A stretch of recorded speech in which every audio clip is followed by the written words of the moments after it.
What are you doing to my countrymen? And if I were to do it to your citizens here, would you be happy? No.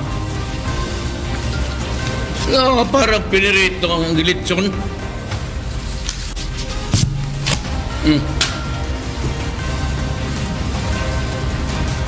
Is there something wrong with your culture? Is there something wrong with the values? Tapos puso po ako nagpapasalamat sa Pangulo natin na si Rodrigo Duterte na tinulungan niya po ako na makalabas sa bilangguan.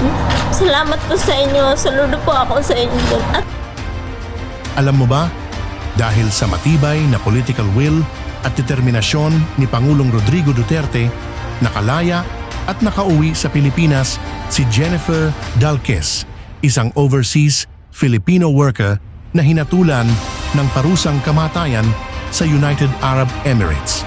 Sa kabila ng mahigpit na batas at napakahirap na kalagayan, hindi siya iniwan ng administrasyon ni Duterte.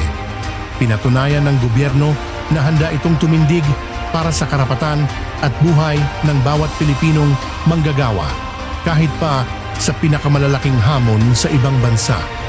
Halika at alamin natin ang buong kwento ng tagumpay at hustisya sa likod ng paglaya ni Jennifer Dalquez. Isang kwento ng sakripisyo, tapang at pagkakaisa.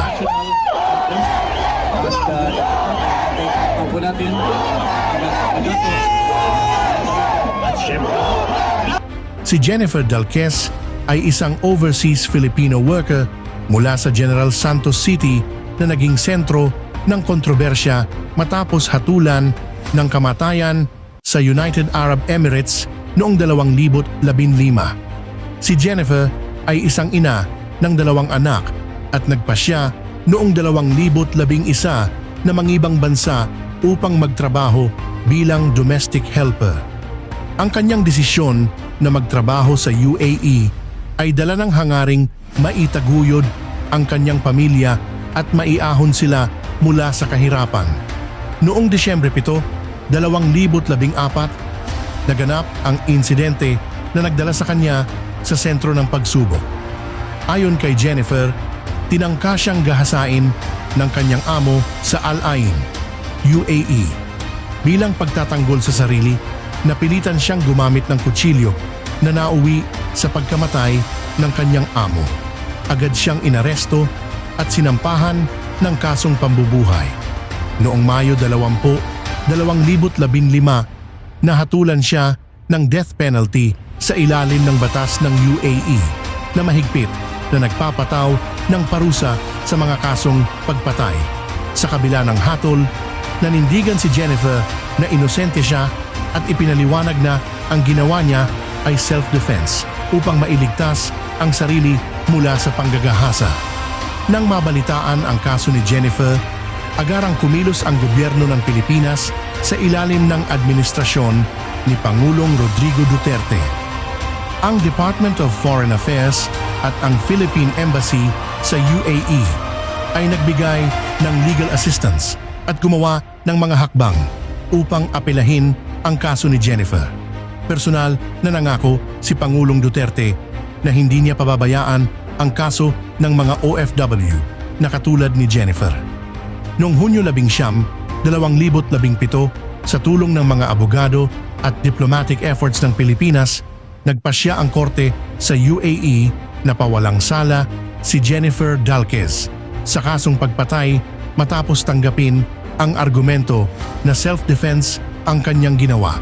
Gayunpaman, siya ay sinintensyahan ng 2 taong pagkakakulong para sa iba pang kasong may kinalaman sa kanyang trabaho. Matapos ang halos 3 taon sa bilangguan, siya ay tuluyang nakalaya noong Hulyo 12, 2017. Habang nilalakad ng gobyerno ang kaso ni Jennifer, tumindi rin ang panawagan ni Pangulong Duterte na bigyang proteksyon ang mga OFW laban sa pang-aabuso sa ibang bansa. Sa kasagsagan ng kontrobersya, partikular sa mga isyu sa Kuwait, nagbanta si Duterte ng total deployment ban para sa mga manggagawang Pilipino. Ang kanyang pahayag noong Pebrero 2018 ay naging napakahalaga para sa mga OFW. And to you, a Filipino worker, hail and hearty, determined to work in his heart out in order to give his family a decent and comfortable life in the Philippines. Do not give us back a battered worker or a mutilated corpse. What are you doing to my countrymen?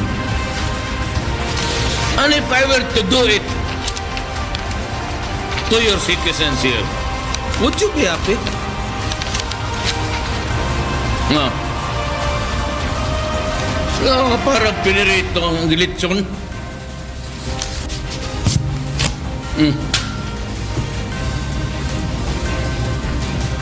Is there something wrong with your culture?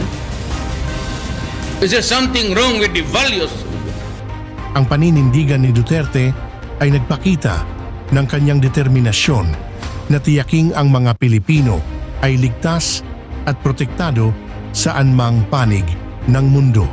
Noong Hulyo 11, 2017, matapos makalaya, bumalik si Jennifer Galquez sa Pilipinas. Sinalubong siya ng kanyang pamilya at ng mga opisyal ng gobyerno. Sa kanyang pagbabalik, taus-puso niyang pinasalamatan ang administrasyon, lalo na si Pangulong Duterte, sa pagsuporta at pagbibigay ng tulong upang siya ay mapawalang sala. Sa isang pahayag, sinabi ni Jennifer, Taos-puso po ako nagpapasalamat sa Pangulo natin na si Rodrigo Duterte na tinulungan niya po ako na makalabas sa bilangguan. Salamat po sa inyo. Saludo po ako sa inyo. At batid po ng Embahada ng Pilipinas.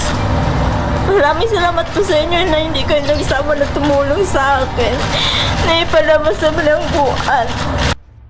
ang kaso ni Jennifer ay hindi lamang isang kwento ng pakikibaka at tagumpay, kundi isang hamon din upang tiyaking ang mga OFW ay ligtas sa mga bansang kanilang pinagtatrabahuhan. Sa kabila ng lahat ng pinagdaanan ni Jennifer, nanatili siyang matatag at puno ng pag-asa. Ang kanyang tagumpay ay nagbigay ng inspirasyon hindi lamang sa kanyang pamilya kundi sa lahat ng Pilipino, lalong-lalo na sa mga OFW na patuloy na nagsasakripisyo para sa kanilang mga mahal sa buhay.